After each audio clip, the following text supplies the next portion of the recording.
Hi, this is Kathy. In this video, I'm going to show you how to do the personal budget spreadsheet and chart. This is what the budget spreadsheet is going to look like when you're done. And here's the chart. And here's the spreadsheet unformatted. When you start a sheet, you need to name it. So the name will show up here above the menu bar. In cell A1, we have some text, monthly budget. All these labels in column A, these are all text, and text defaults to line up on the left side of the cell, and numbers line up on the right side of the cell. This text right here, I align these by the right. Here's the alignment button right here, and I chose right.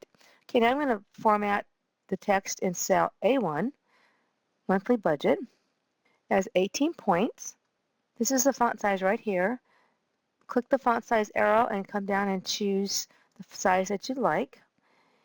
And the default font is Arial. I'm going to leave it as Arial, and I'm going to choose bold, and I'm going to give it some color. This is the font color button. The bar under this A indicates the color of the text. So right now it's black. I click the font color arrow, and then this is red. So these are different shades of red. So they go from light to dark. Now I'm going to merge some cells. I'm going to merge cells A1 through B1. Just move your mouse over the cells and drag. On your toolbar, this is the merge cells command. When I click off of it, now you see that this is one cell instead of being two cells. Next, I'm going to format the labels in row 2 with bold. So I select them. I choose B for bold. And I want to put a borderline above and below the cells. This is the borders button right here. It does not have a border option with a line above and below, so you have to do those separately. So here's a bottom border and here's a top border. So notice how this is formatted now with those borders, top and bottom. These labels in column A, these are labeled as categories, or they could be expenses right here. Column B has money that you spent for each of these expenses for last year, and then column C has the items for this year. Now I'm going to show you how to format these numbers in columns B and C. This is normally what a number would look like when you type it in. So if you want a dollar sign in front of it, you want to choose a currency format. So this is the currency format right here on the toolbar, percent.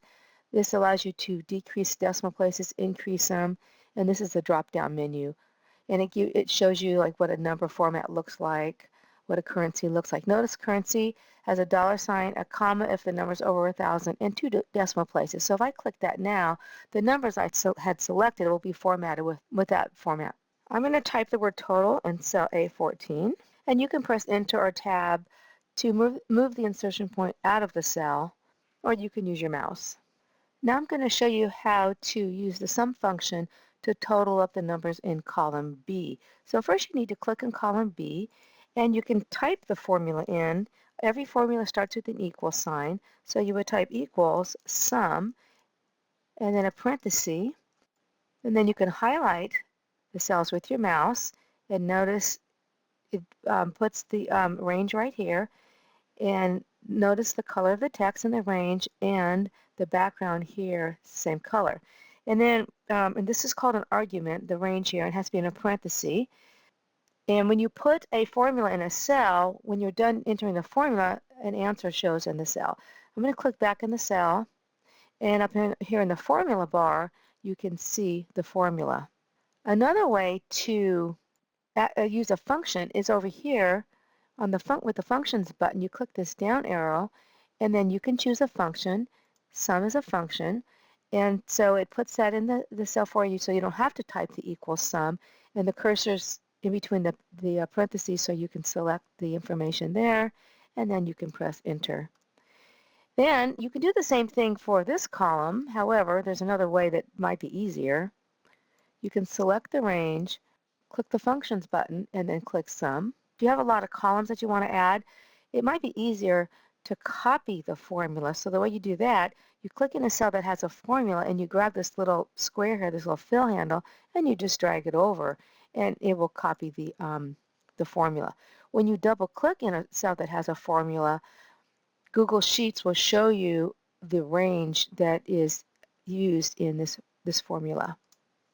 In column D, we're going to insert a formula that will show if your expenses have increased or decreased this year, and we're going to, it will show as a percent. We're going to click in cell D3, start your formula with an equal sign. We're going to subtract B3 from C3 and then divide that by B3. So we have to tell Google Sheets which math to do first. And if you put something in parentheses, it's going to do that before division. So equals and parenthesis C3 minus B3. And notice as I'm typing, the cell addresses that I type display in color in the formula, and also you see some color in the cells. Close the parenthesis, type the division sign, and then B3. So there's the formula right there. And press enter, and there's your number right there. And again, I could type this for the formula for all these guys here, but that would take too long. So I'm going to grab this fill handle, and I'm going to drag it down. Google Sheets is smart enough to know that when I move the formula down to change the row number. So if I double click in this cell, notice that the formula is C5 minus B5 divided by B5 instead of what it was up here, C3 minus B3 divided by B3. Now I'm going to format these as percents. Select them, click Format as Percent on the toolbar, and there you go. So now you can see that your housing costs increased by 20%, your auto transportation fees 20%, etc. You spent less money on entertainment this year. Now we're going to format the range A14 through D14 as bold, uh, blue font, and a border below the cells. So select the cells, click the bold button, choose blue text, and we want a border below the cells. Here's the borders button. In row 16, cell A1, you're going to type take-home pay, and then we're going to assume that last year you earned $3,500, and this year $3,800. And I do want to see what that percentage is, so I can copy this guy down. This is an error because it's trying to do math with these empty cells, so we can just delete that. And now I'm going to format these with green. Let's try dark green 1, bold.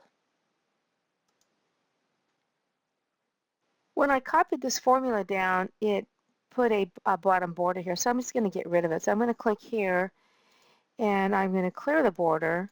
And unfortunately, it removes this border up here, but that's okay. I can just click in that cell, and I can choose bottom border.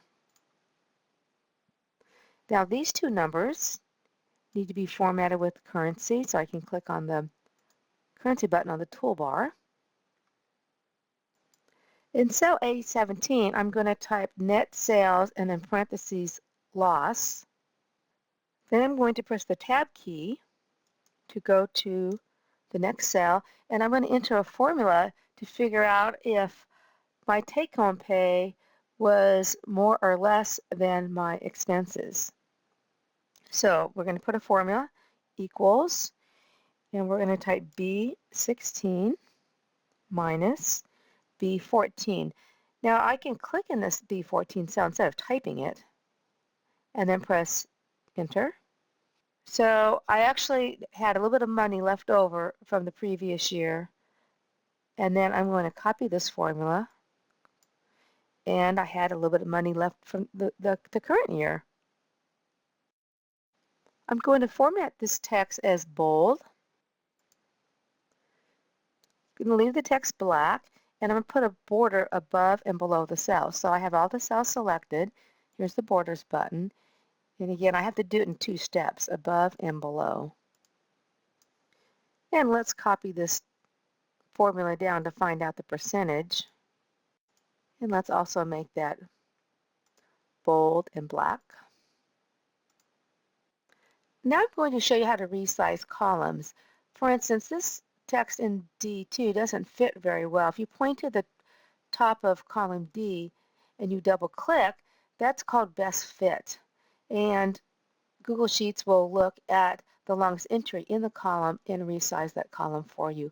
You also can move your mouse to the end of the column and just drag in or out.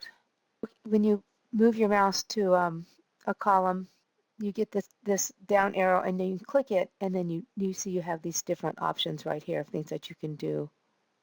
You can resize columns right here. Fit to date is the same thing I just did by double clicking. You can do the same thing with rows. You can resize them. When you increase the size of text in a row, the row automatically gets bigger. So when this text was increased to 18 points, notice that that row got larger by itself. Okay, I decided that I'd like to merge monthly budget over A1 through D1. So I'm going to select that and I'm going to click Merge Cells. You may need to unmerge them before you can merge them again. And then we're going to center this. Okay, that looks a little bit better. Now I'm going to show you how to make a chart. To make a chart, you select the data that you would like to chart. Then you click Insert Chart on the toolbar and choose your chart. The range for the chart is A2 through C13. A2 through C13. You can drag down in a diagonal manner. Notice that I'm not selecting any of the totals. That would throw off the chart, and we don't need this increase or decrease. That might be more appropriate if you were doing a pie chart. Okay, so we have some labels here, and we have two columns of numbers. Click Insert, Chart. These are some recommended charts here.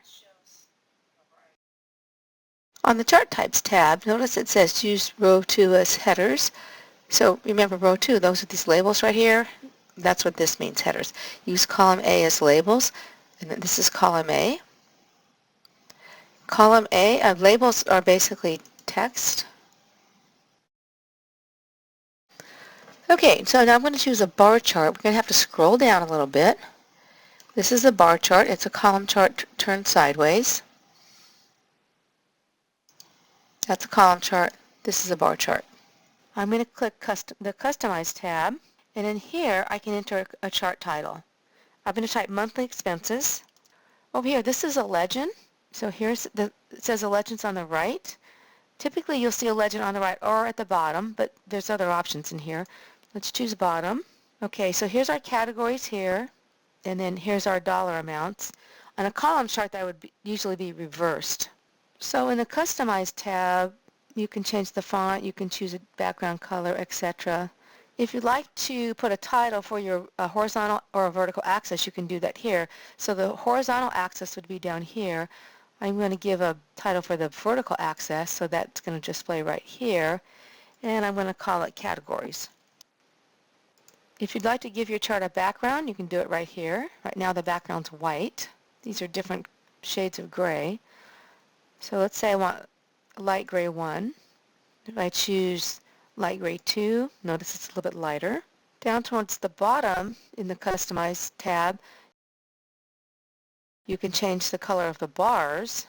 So let's say you want to change the blue bars to purple. There's the blue bar. You would click it and then choose purple.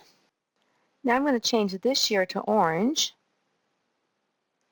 and then you click Update. Now, if you needed to go back and edit your chart, you can come over here and click this arrow, and then you have some options right here. If you want to move it to its own sheet, this is good because sometimes you want it on its own sheet. But if you click Advanced Edit, it'll take you back and it'll allow you to do the Customize and then choose a different chart type or go back to the starting option. Okay, and then when you're done, you click Update. I hope you enjoyed this video. If you have any questions, let me know. Thanks.